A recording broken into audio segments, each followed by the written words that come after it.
This is it. The U.S. has begun strikes in Russia. I'll stress that again. The United States has begun military campaigns inside Russia. Now, of course, the official news is that Ukraine has engaged in military strikes inside Russia. But these are U.S.-made weapons under the guidance of the United States. And no one outside of people who watch MSNBC, I guess, believes that this war is Ukraine versus Russia. It is, in fact, NATO versus Russia. The Kremlin has threatened direct war against NATO should Ukrainian forces use U.S. weapons in Russia, and it has begun. Ladies and gentlemen, I'm just gonna go ahead, and I didn't actually plan this, but let's see if I can pull this up. It looks like World War III is already going on. I don't know how you describe this. We have another story from Newsweek. World War III has already begun, claims Russian TV. I don't do a lot of promos for this. I didn't even have it pulled up, but I'm going to pull it up now just because this is safeandreadymeals.com. Again, I will stress, safeandreadymeals.com. These are food buckets that last 25 years.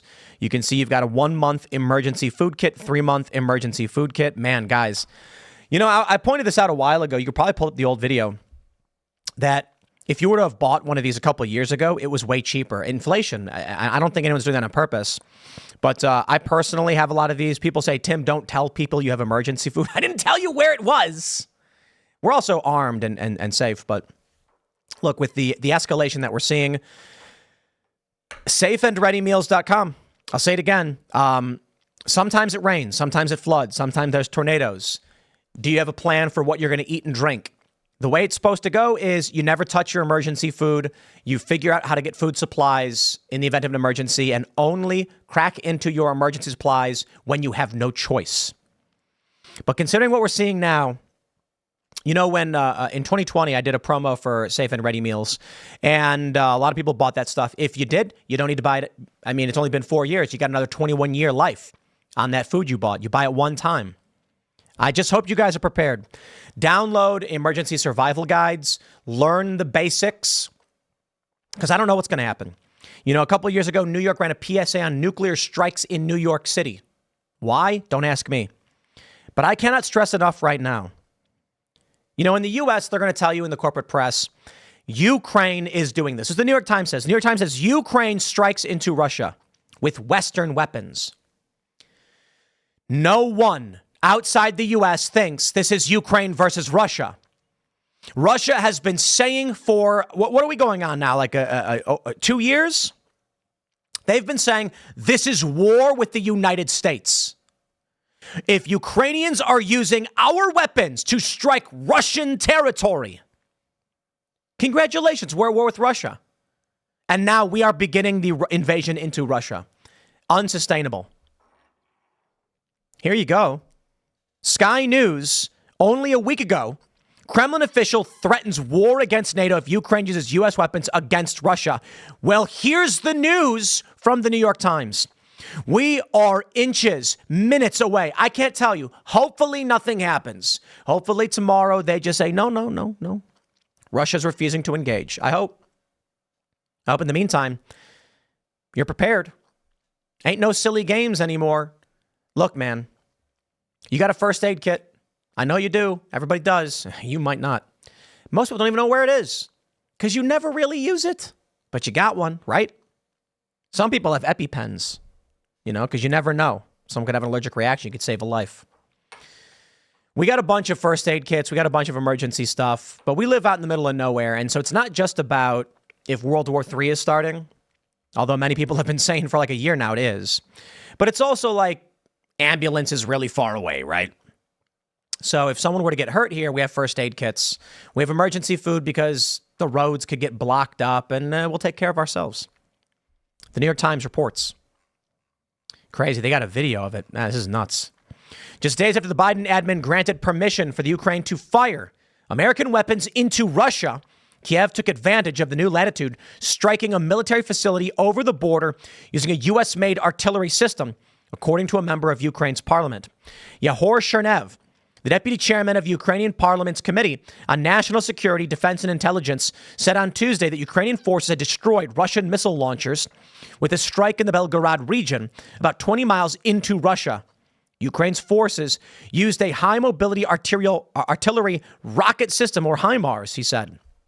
It was the first time a Ukrainian official has acknowledged publicly that Ukraine had used American weapons to fire into Russia since President Biden lifted the ban on such strikes.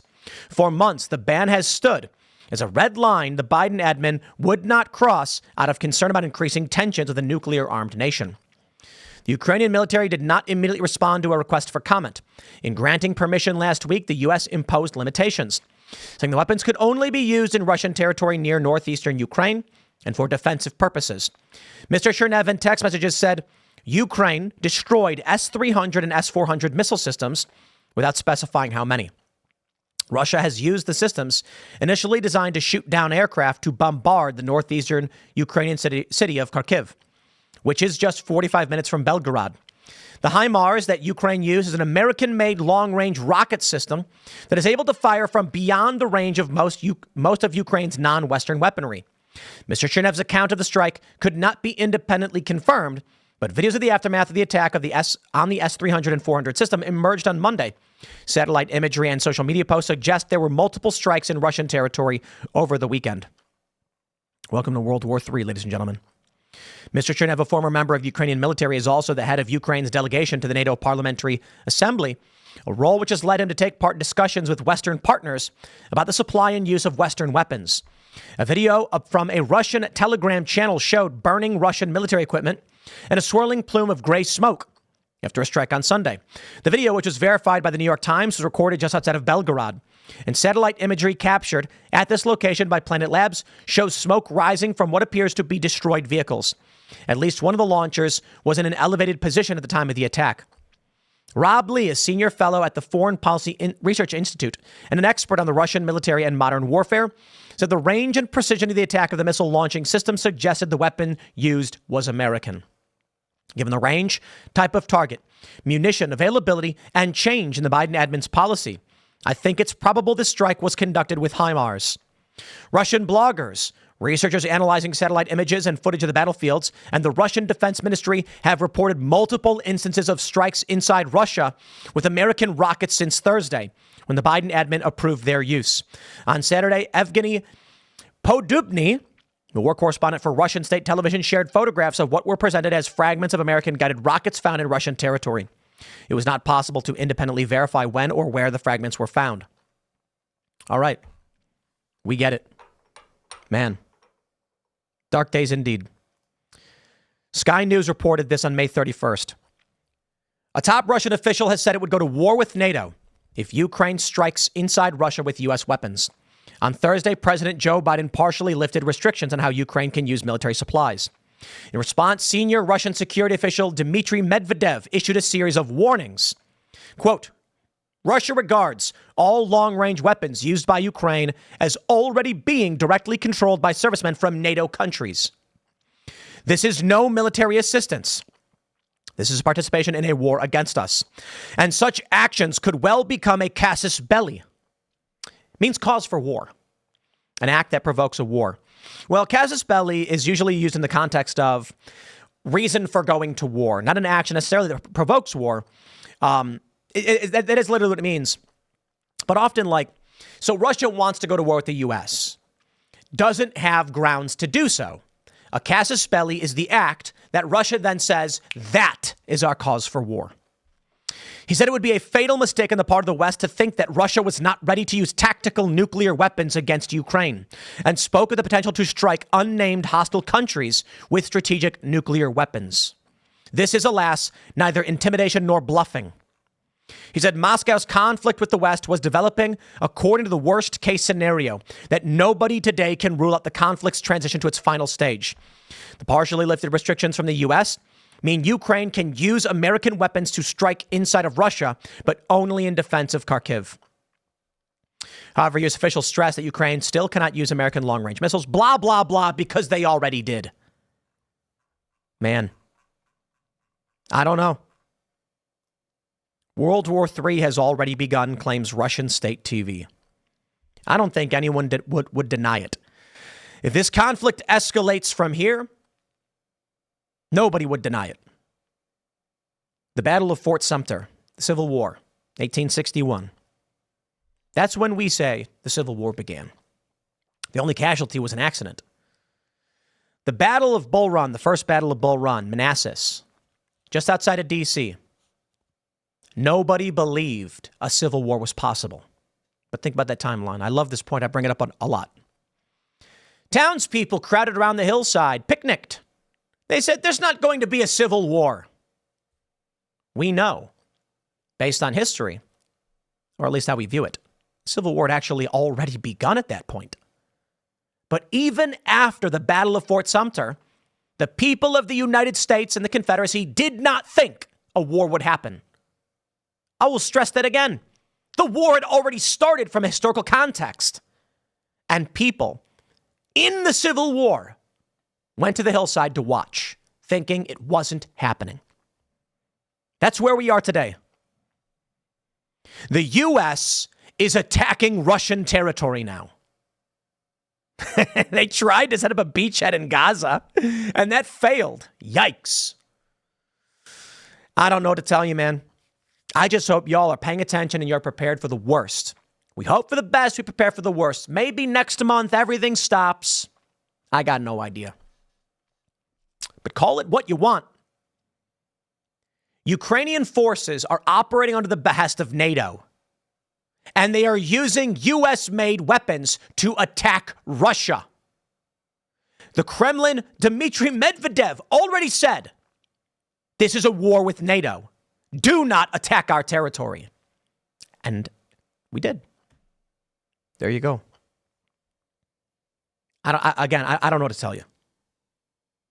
You know, we had Ron Coleman here on Timcast IRL, and he says, you are the furthest away from, he said, this is the furthest any Jew has ever traveled. And I'm like, we have a metro of like 500,000 people like 20 minutes away. We have several, actually. Like, we're in a large metro. We're in like an hour from D.C. An hour with no traffic, to be fair. So usually it's like an hour 20. In Chicago, you drive an hour from Chicago, you're still in the Chicago metro, Chicagoland area. But, you know, people call it different things, so. But it is true, we're out in the middle of nowhere. We built Freedomistan from scratch. There was already a house here, but the building we're in right now, we built this whole thing. That's wild to think. It's crazy. We built it from the ground up. It was an empty field. Installed everything, electricity, plumbing, built the walls 40 feet tall. People wonder why we did. I don't know. I hope I'm wrong about everything. I hope I am completely wrong about everything. I hope so. I got bad news, though. I tend to be right about a lot of things. Maybe not most things. I don't know. Maybe just 50.1% of things. How is it that we've come to be in a massive building, multi-million-dollar property on a 50-plus acre plot of land with multiple buildings, expanding the studio, building this company? Pattern recognition. Well, that's it.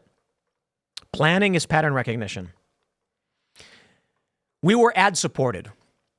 And then in the beginning of 2021, I said, we need to build a membership model. At the time, the company operated off of ads, and we did really well. Ads aren't doing as well as of late. Shifting to a member model, if we didn't do it, this company would not exist. The success of this company is predicated upon, likely, I would say, to a great degree, my pattern recognition. That's most businesses. Blockbuster had bad pattern recognition. They built themselves up, then collapsed, and they didn't adapt and take over like Netflix did. That could happen to us. Nobody's omniscient. But I would say a good portion of the time, when I see things on the horizon, economically, business-wise, we make plans that result in a net positive, a net benefit. Pattern recognition plus perseverance and hard work, path to success. That has me worried. There's a reason why we choose to get out of the cities and go to the middle of nowhere. Civil and international conflict. We wanted to be far away. We have satellite backup systems. We have emergency solar generators because of what we are seeing in the news. And people say, Tim, go touch grass, blah, blah, blah. Of course, touch grass all the time.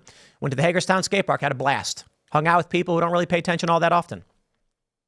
They don't have to, I guess. But I tell you, man, You know, if you were to have invested in Nancy Pelosi, there's something called the Pelosi strategy.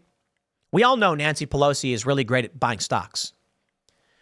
There is a Twitter account called Quiver Quantitative. If you had followed them, and I'm not giving financial advice, I'm stating a fact.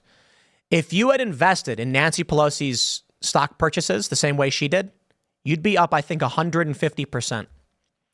She put in like 5 million, she's up to 15 million. Imagine if you had a couple grand, you put in, and now you had 15 grand. And it's like not even been a year.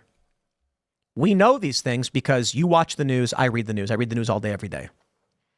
When I see what's happening in the news, and then I decide the investment I will make is going to be in like antiseptics, septic systems, solar power, remote buildings, getting away from cities, man, that scares me. It's a scary thought. I hope that I'm completely wrong about why we are making these investments. But I don't think I am. I'm not saying anything bad's going to happen, like a nuke dropped on DC or anything. I'm saying that we made these plans due to the fear of civil unrest, due to the fear of lockdowns, international conflict, or worse. And it looks like we are ever inching towards the worst case scenario. Look at this tweet. Anton Gerashenko says, quote, "You want World War III, you're already in it." And that's a quote from Russian propagandist Solovyev. Russia has no intentions of any real negotiations of peace. It is bloodthirsty. Well, this guy's insane. The U.S. is attacking Russian territory. If Russia staged rockets in Mexico, empowered the cartels, and the cartels started bombing Arizona, yeah, we'd be at war too. It is not going to get better. I don't see it getting better, man. I hope that electing Donald Trump stops this, but we're at a point now where I don't know. They say Kremlin propagandists have routinely warned of a looming world war. Ties between Washington and Moscow have become increasingly strained over Putin's decision to launch a full-scale invasion of Ukraine. Russian officials and guests on state TV regularly call for strikes on U.S. soil in the West over aid and weapons provided by Biden and other NATO members to Kiev. There was recent reporting that Russia removed the lines of demarcation markers between their border and Estonia. Let me see if I can pull up a map here and we can take a look. Get out of here, Google. Google doing a prompt on me. Let's do this. We're going to pull up this map here and take a look over at Russian territory. So we've got this lake here. This is, what do you call it? Lake. It's this apparent Lake Peipus. And the reporting was that there was a line of demarcation in the middle of the lake. Beacons basically showing where Russian territory is, Russia's controlling it, and Estonia is. And they removed it. The West has been saying over and over again that Vladimir Putin is going to make a move on Poland. Belarus, of course, is aligned with Russia. Lithuania, Latvia, and Estonia, bordering Belarus, Lithuania is. Lithuania borders Russia and Belarus, Latvia as well. Estonia borders Russia. Kaliningrad is an important point. Kaliningrad is actually isolated. I forgot what they call it. It's an enclave. Isolated from mainland Russia, north of Poland and southwest of Lithuania. This territory here, Kaliningrad, is Russian-controlled, and they have been bolstering their military presence there. Now, I think the Western forces have been lying in claiming that Russia would make a move on Poland. But perhaps they weren't lying. They were just not explaining exactly what their plans were. With the U.S. strike in Russian territory, don't be surprised now if Belarus and Russia do make moves on Poland, Lithuania, Latvia, or Estonia. Not because Russia did it, but because the U.S., NATO, has engaged in direct war with Moscow, and now Russia will make a move. Perhaps on Estonia, I don't know. If Russia does make any of these moves into Estonia, into Latvia, if Belarus makes any moves, if Russian troops in Belarus make these moves, World War III is unquestionable. We're in it. I don't know, man. I really don't know what else to tell you. The U.S. launched his attacks. Biden launched his attacks under the cover of the Trump guilty verdict. when nobody was paying attention, Biden greenlit U.S. strikes into Russia. And here it is, the Russian city of Belgorod. And U.S. forces are firing into it. They keep saying Ukrainian. These are people trained by NATO, trained by the U.S., armed by the U.S. There are U.S. personnel on the ground, special forces guiding their operations. Simply because the hand holding the gun is Ukrainian does not change the fact this is a U.S. operation. Hope for the best. Pray for the best. Prepare for the worst. SafeandReadyMeals.com. Do it or don't, whatever. You live your life the way you want to live it. I hope I am wrong about everything. But in the event that I'm right, heaven help us. I don't know what World War III will look like. Hope for the best, man. I'll leave it there. Next segment's coming up at 6 p.m. on this channel. Thanks for hanging out, and I'll see you all then.